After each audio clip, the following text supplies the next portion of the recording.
In this video, I'll show you how to solve trigonometric equations using identities. This is part 3 in the series.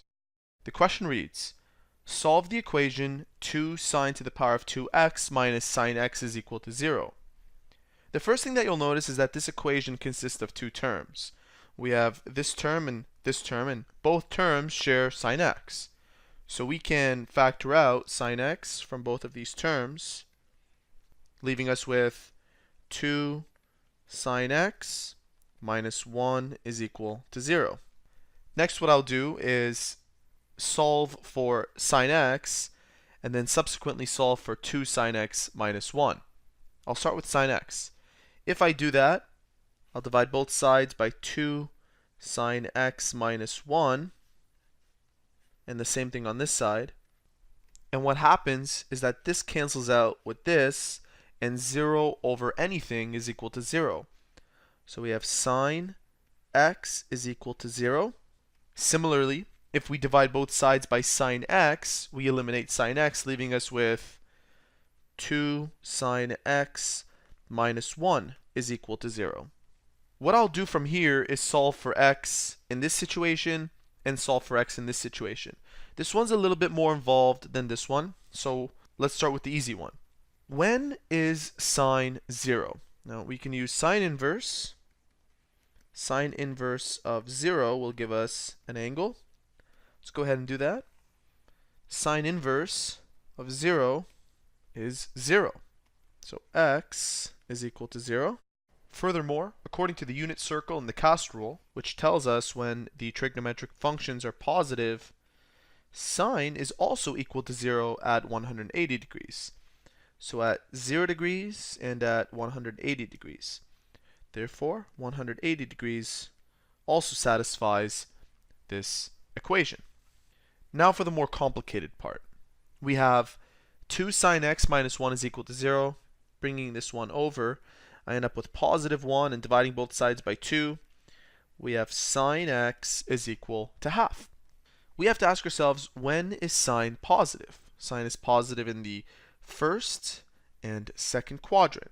Let's use sine inverse to find out our acute reference angle by putting 1 over 2 sine inverse, and we get 30 degrees. So this will represent 30 degrees, a terminal side here.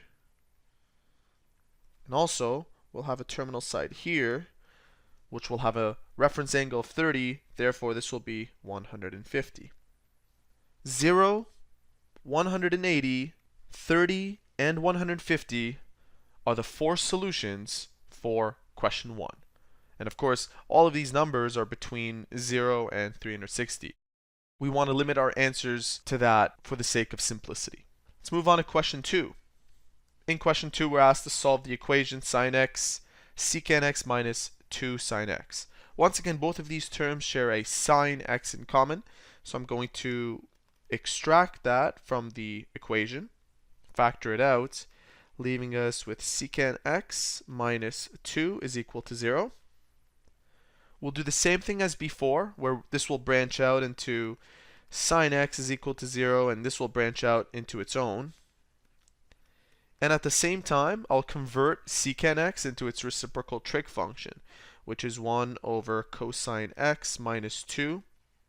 Bringing that 2 over, we get positive 2 and 1 over cosine x. And solving for cosine x, we get cosine x is equal to half.